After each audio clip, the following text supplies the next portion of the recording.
आप देख रहे हैं वतन समाचार। मैं हूं मोहम्मद अहमद। हमारे साथ आज बातचीत करने के लिए कांग्रेस पार्टी के कद्दावर नेता, पार्टी के महासचिव और साथ ही पूर्व केंद्रीय मंत्री तारिक अनवर साहब मौजूद हैं। आप कटिहार से आते हैं। कटिहार से आपने एक लंबे समय तक वहां से नेतृत्व किया है। इस समय तारिक साहब और उनकी पार्टी एक बहुत बड़े ट्रबल से गुजर रही है, उसे भी हम जानने की कोशिश करेंगे। सामने 2024 का चुनाव है और साथ ही 3 राज्यों में जहां कांग्रेस को अनएक्सपेक्टेड शिकस्त का सामना करना पड़ा है। तारिक साहब, ऐसे समय में जब आपकी पार्टी एक बहरान के दौर से गुजर रही है, आप लोगों को बड़ी उम्मीदें थी 3 राज्यों में आपकी सरकार बनेगी, विजयी होगी और उसको लेकर के सामने आपका एक लोकसभा का बड़ा एजेंडा था। लेकिन अब चूंकि आप लोग चुनाव हार गए हैं, 24 का चुनाव है, उस पर आप क्या कहेंगे? नहीं, देखिए, ऐसा है कि बहरान तो नहीं कहेंगे कि हम बहरान से गुजर रहे हैं, क्योंकि कांग्रेस की तारीख अगर आप उलट कर देखेंगे तो ऐसे दौर, ऐसे मौके कई बार आए और कई बार कांग्रेस से इन तमाम चीज़ों से बाहर निकल कर आई है। तमाम परेशानी और तमाम एक ज़माने लोग कहते थे कि कांग्रेस समाप्त हो गई। ये बात है 1977 की है, जब इंदिरा जी चुनाव हार गई थी तो लोगों ने कहा अब तो कांग्रेस का जवाल शुरू हो गया, लेकिन फिर कांग्रेस पावर में आई। तो ऐसे मौके कई बार आए हैं, ऐसी चुनौतियां कई बार आई। तो पहली बात तो मैं ये कहना चाहूँगा कि ठीक है, ये हार हुई ज़रूर है, लेकिन इसको हम ये मानते हैं कि ये एक फेज़ है जो हर पॉलिटिकल पार्टी के तारीख़ में, इतिहास में ऐसे ऐसे फेजेस आते हैं। एक ज़माना था कि भारतीय जनता पार्टी के 2 मेंबर पार्लियामेंट हुआ करते थे लोकसभा में, आज वो पूर्ण बहुमत की सरकार बना रहे हैं।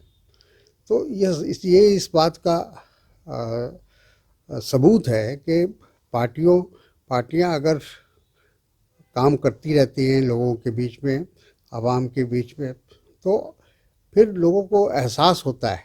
और फिर जब लोग एक पार्टी का दूसरी पार्टी से जब उसका कंपैरिजन करते हैं तब उनको अंदाज़ा होता है कि कौन पार्टी अच्छी है, कौन ख़राब है। तो हम 3 राज्यों में ये सही है कि हम चुनाव नहीं जीते, हमारी सरकार नहीं बनी, लेकिन जो वोट हमें 2018 में आया था उसमें कोई कमी नहीं आई।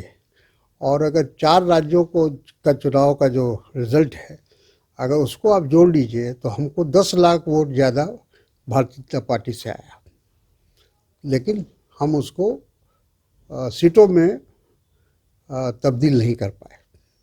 तो आगे हम देखेंगे, हमारे अपनी स्ट्रेटजी हम बनाएंगे कि ऐसा जैसे लोकसभा रहा है तो लोकसभा में हम ये कोशिश करेंगे कि जो कमियां हमें इन राज्यों में रह गई उसको हम दूर करें और उसका आने वाले लोकसभा में उसका असर उस पर ना पड़े, ये हमारी कोशिश होगी। जहाँ तक मैं याद दिलाना चाहूँगा कि 2018 में हम लोग 3 राज्यों में जीते थे, मध्य प्रदेश, छत्तीसगढ़ और राजस्थान। लेकिन उसके फ़ौरन बाद 2019 में जब लोकसभा का चुनाव हुआ तो वहाँ हमारी सीट हमको हासिल नहीं हुई। वहाँ लोकसभा की सीट हमको नहीं मिली। तीनों राज्यों में सिर्फ एक सीट हमको मध्य प्रदेश में मिली थी और 2 या 3 हमको छत्तीसगढ़ में मिली थी। कहने का मतलब ये है कि ये कोई पैमाना नहीं है कि अगर हम विधानसभा में हार गए तो हम लोकसभा में भी हार जाएंगे। दूसरा ये कि अब हमारा ये अलायंस जो इंडिया अलायंस बनने जा रहा है, इसके बाद जो इस मुल्क की सियासत की तस्वीर है वो बदल जाएगी। अरे साहब, आपके नेता इस बात को और आप स्वयं इस बात को कह रहे हैं कि 2003 हो या 2018 हो, आप राजस्थान हारे थे, इन राज्यों को हारे थे। 2018 में भी आप हारे और आपने 2004 में सरकार बनाई और अगर ये जीते तो सरकार से आप बाहर हो गए 2019 में। सवाल यह है कि आपके लिए साउथ के राज्य बड़े इंपॉर्टेंट कांग्रेस पार्टी के लिए शुरू से रहे हैं। अगर इतिहास को पलट के देखें तो अगर आप तेलंगाना यानी यूनाइटेड आंध्रा जीते हैं तो केंद्र में आप सत्ता पे काबिज रहे। तो क्या तेलंगाना को आप अपने लिए या पार्टी के लिए एक संजीवनी के तौर पे ले रहे हैं? बिल्कुल। कर्नाटक हमारे लिए बहुत इम्पोर्टेंट था। कर्नाटक हम जीते और उसके बाद तेलंगाना हमारे लिए भी वैसे ही इम्पोर्टेंट था, क्योंकि भारतीय जनता पार्टी ये क्लेम कर रही थी कि साउथ में उसके एक्सेप्टेंस। हाँ, उनकी पार्टी मजबूत हो रही है। वो कर्नाटक से पहले उनको हमने शिकस्त दी और वो फिर आकर तेलंगाना में कोशिश कर रहे थे कि कम से कम दूसरी सबसे बड़ी पार्टी बनकर वो उभर जाए, लेकिन वो भी नहीं हुआ। तो कहने का मतलब ये है कि साउथ में हमारा केरला में भी ठीक है, हम वहाँ मेन अपोजिशन है, और इन दोनों राज्यों में तो हमारी सरकार ही है, और आंध्रा में भी हमारी कोशिश होगी आने वाले चुनाव में कि वहाँ हमारी ताकत बढ़े। अब 2024 को लेकर के इंडिया अलायंस की चौथी मीटिंग अशोका में कल हुई। उसमें अगर सूत्रों के पे यकीन करें तो ममता जी ने खड़गे साहब का नाम प्रपोज किया और उनका नाम आगे बढ़ाया और विपक्ष के लगभग 12 से 14 दलों ने उसका समर्थन किया। तो क्या एक राहुल गांधी जो एक बड़े चेहरे के तौर पे इमर्ज हो रहे थे, भारत जोड़ो यात्रा के जरिए से जिन्होंने अपनी एक इमेज बनाई थी जमीन पे लोगों के बीच में जाकर के, ऐसा तो नहीं लग रहा है कि अब खड़गे साहब को आगे किया जाएगा और राहुल जी पीछे हो जाएंगे? नहीं, मेरा ख्याल है कि एक तो खड़गे जी ने इस बात की तरदीद कर दी। उन्होंने कहा कि हम पहले इलेक्शन में जाएंगे अगर हमें मेजॉरिटी आएगी, क्योंकि देखिए लोकतंत्र में, जमहूरियत में ये जो है नंबर्स का गेम होता है। अगर नंबर्स हमारे फेवर में होंगे तभी हमारा प्रधानमंत्री बनेगा, तभी हमारी सरकार बनेगी। तो उन्होंने इस बात को कहा कि अभी इस मसले को हमें उठाना ही नहीं चाहिए, ये मसला हमें बाद में उठाना चाहिए कि कौन प्रधानमंत्री बनेगा। हालात को देखते हुए उस वक्त जो रिजल्ट आएंगे, जो परिणाम आएगा, उस पर उसके बाद ही हम फैसला लेंगे। एक बात उन्होंने स्पष्ट किया, जहाँ तक कि राहुल जी के सवाल है, राहुल जी हमेशा कहते रहे हैं कि मैं प्रधानमंत्री का कैंडिडेट नहीं हूँ, मैं उम्मीदवार नहीं हूँ। हालांकि पार्टी के लोग चाहते हैं कि वो आने वाले समय में इस मुल्क के वज़ीर आज़म बने, प्रधानमंत्री बने, लेकिन उनका हर बार यही कहना है कि हमको प्रधानमंत्री के हम उम्मीदवार नहीं हैं। तो ये कोई कंपैरिजन या किसी तरह का कोई पार्टी के अंदर इस बात को लेकर कोई तनाव है या कोई गलतफहमी है, तो मैं नहीं समझता हूँ। भारत जोड़ो यात्रा की अब एक बार फिर शुरुआत सुबुगाहट हो रही है कि शायद उसका पार्ट 2 शुरू होगा और बसेस से और कार से इस तरह से एक नया उसको रूप दिया जाएगा। आप क्या कहेंगे इस पर, कैसे इसको शुरू करेंगे आप लोग? क्या देखिए, वो तो करना पड़ेगा, आवाम के बीच में तो जाना पड़ेगा। कोई भी पॉलिटिकल पार्टी, देखिए उसका एक ही जगह है कि अगर किसी वजह से हम चुनाव हार रहे हैं तो हमको आवाम के बीच में ही जाना पड़ेगा और आवाम से ही फिर सपोर्ट लेना पड़ेगा।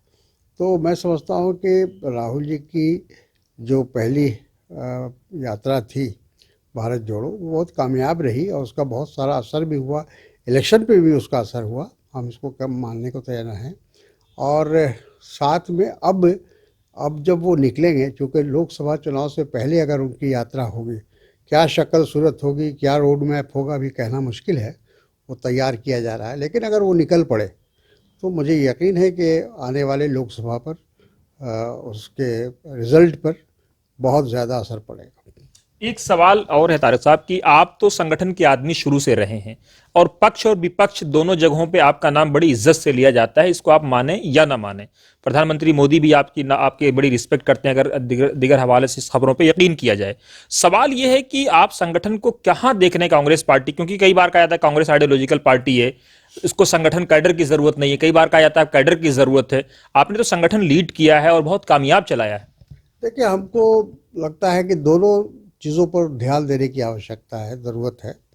हमको कैडर भी बनाना पड़ेगा, क्योंकि हम लोगों ने इलेक्शन के दौर में ये हम देखते हैं अक्सर कि आवाम हमारे पक्ष में भी, अभी ये 3 राज्यों का भी चुनाव हुआ, उसमें भी हम लोगों ने इस बात को की कमी महसूस की कि जो संगठन का एक रोल होता है इलेक्शन में, उसमें कमी थी।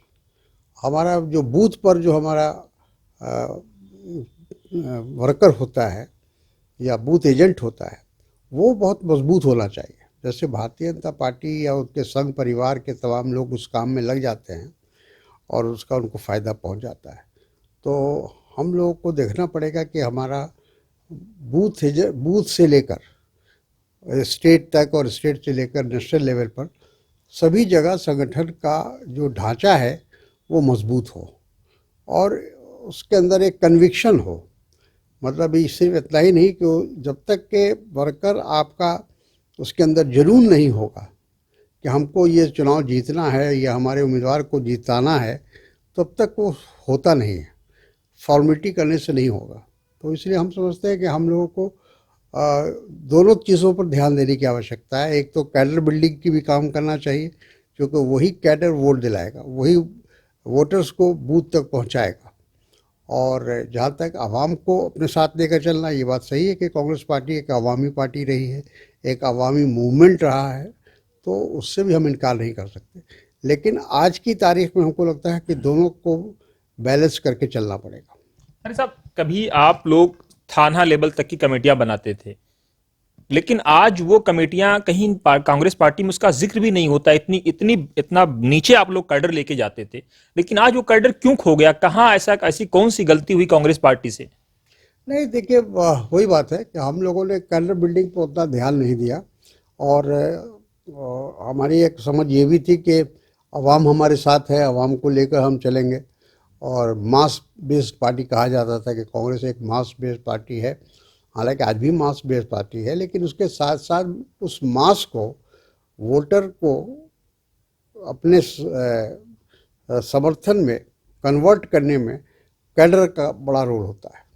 अगर कैडर आपका बहुत कमिटेड है, डिवोटी है, बहुत उसके अंदर जोश है, काम करने का जज्बा है, तो हमको लगता है कि कभी कभी जो हारी हुई बाजी को भी जीत में तब्दील किया जा सकता है। जो अभी हमें सीख लेनी चाहिए भारतीय जनता पार्टी से, कि उन्होंने जिस तरह 3 राज्यों में शुरू से ये बात आ रही थी कि 3 में 2 तो कांग्रेस को मिलेगा ही मिलेगा, लेकिन हम लोग को एक भी नहीं मिला। तो ये जो हुआ है, ये मैं समझता हूँ कि भारतीय जनता पार्टी के वर्कर्स, कैडर और उनका जो एक कहा जाए कि कंसंट्रेशन था, डेडिकेशन था, वो बहुत उसकी भूमिका रही है। लेकिन आपके यहाँ इंडिया अलायंस में ईवीएम पे भी सवाल खड़े हो रहे हैं। क्या ईवीएम की भूमिका को आप मानते हैं? देखिए, ईवीएम दुनिया में अब सभी मुल्कों से ख़त्म हो चुका है। किसी भी देश ने, चाहे अमेरिका हो, चाहे जापान हो, चाहे इंग्लैंड हो, यूरोप हो, सब लोगों ने इसको नकार दिया है। तो हम उसको क्यों ढो रहे हैं? इसलिए कि देखिए, जितने भी इलेक्ट्रॉनिक के डिवाइसेस है, उसमें तब्दीली या हेर फेर करने की गुंजाइश रहती है। हैकिंग की जो है, हैकिंग की गुंजाइश रहती है। तो इसीलिए सभी देशों ने, सभी मुल्कों ने इसको हटा दिया और कहा कि हम इसको अपने इलेक्शन में यूज़ नहीं करेंगे। वो फिर से बैलेट पर आ गए।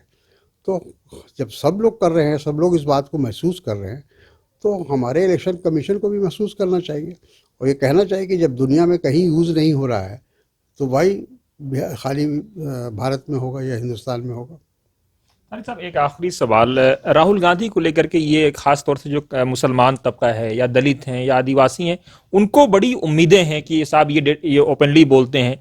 आपकी पार्टी पे भी आरोप लगता है कि लफ्ज़ मुसलमान नाम लेने से आपकी पार्टी डरती है, लेकिन राहुल गांधी और प्रियंका गांधी, स्पेशली राहुल गांधी के बारे में कहा जाता है कि साहब वो डट के बोलते हैं।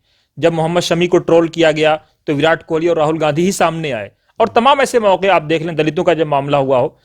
ये क्यों होता है? कई बार आपकी पार्टी पे आरोप लगता है कि साहब आपकी पार्टी में जो फर्स्ट लीडरशिप है उसका तो दिमाग बिल्कुल क्लियर है कि साहब हमको इश्यूज के साथ जाना है, संविधान के साथ जाना है, लेकिन सेकंड लेयर में कहा जाता है कुछ गड़बड़ियां हैं। नहीं, देखिए, ऐसा नहीं है। हमको लगता है कि थोड़ा लोगों को एजुकेट करने की ज़रूरत है, अपने कैडर्स को एजुकेट करने की ज़रूरत है। कांग्रेस के जो लीडर्स हैं, लीडरशिप, उनको भी एजुकेट करने की ज़रूरत है। एक बात तो स्पष्ट है, ये बात सही कहा आपने कि जहाँ तक राहुल जी का सवाल है, या खड़गे जी हैं, या फिर प्रियंका गांधी हैं। नहीं, इवन खड़गे साहब का बेटा प्रियांक खड़गे, आप कर्नाटका में देखें, डट के बोलता है इश्यूज पे जिस पे जुल्म होता है। राहुल जी खुद स्वयं बहुत फ्रंट पे आके खेलते हैं, लेकिन सेकंड लाइन में गड़बड़ी है कहीं ना कहीं। क्या आप मानते हैं इस बात को? नहीं, गड़बड़ी नहीं मानते। हम ये कह सकते हैं कि जितना वोकल होना चाहिए उसमें थोड़ा कमी है, और ये हम लोगों को अपने वर्कर्स को एक तरह से निर्देश देने की आवश्यकता है कि जहाँ भी, जिसके खिलाफ भी, चाहे वो हिंदू हो, मुसलमान हो, सिख हो, ईसाई हो, किसी भी कम्युनिटी के खिलाफ अगर कहीं किसी भी गवर्नमेंट के ज़रिए अगर इनजस्टिस होता है, उनके साथ नाइंसाफ़ी होती है, तो आवाज़ बुलंद करना चाहिए। किसी तरह से डरना नहीं चाहिए, क्योंकि भारतीय जनता पार्टी ने एक ऐसा देश में माहौल बना दिया कि हिंदू मुसलमान का, शायद एक कारण वो भी है, साइकोलॉजिकल लोगों के दिमाग में है कि अगर हम मुसलमान के पक्ष में बोलेंगे तो हिंदू नाराज़ हो जाएंगे। हालांकि ये हकीकत नहीं है। आज भी इस मुल्क के अंदर इतनी जिसको कहते हैं नफ़रत और घृणा फैलाने के बाद भी, भारतीय जनता पार्टी की तमाम कोशिशों के बावजूद भी, आज हिंदुस्तान का जो मेजॉरिटी है वो उनके खिलाफ है। वो भारतीय जनता पार्टी की पॉलिसी, उनकी विचारधारा के खिलाफ।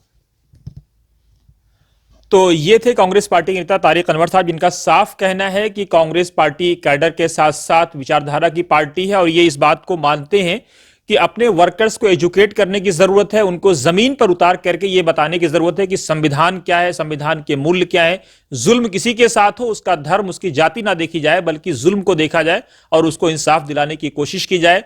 और इनका यह भी कहना है कि लगातार ये इसके लिए प्रयास करेंगे। देखते हैं 2024 कांग्रेस पार्टी का, हालांकि 2024 को लेकर के काफी आश्वस्त है और बार बार इसको लॉजिकल दलील भी दी जा रही है कि जब भी कांग्रेस तेलंगाना में या यूनाइटेड आंध्रा में आई है तब कांग्रेस केंद्र की सत्ता में लौटी है। 24 में क्या होगा, बने रहिए वतन समाचार के साथ। हम हर अपडेट आप तक पहुंचाने की जरूर कोशिश करेंगे।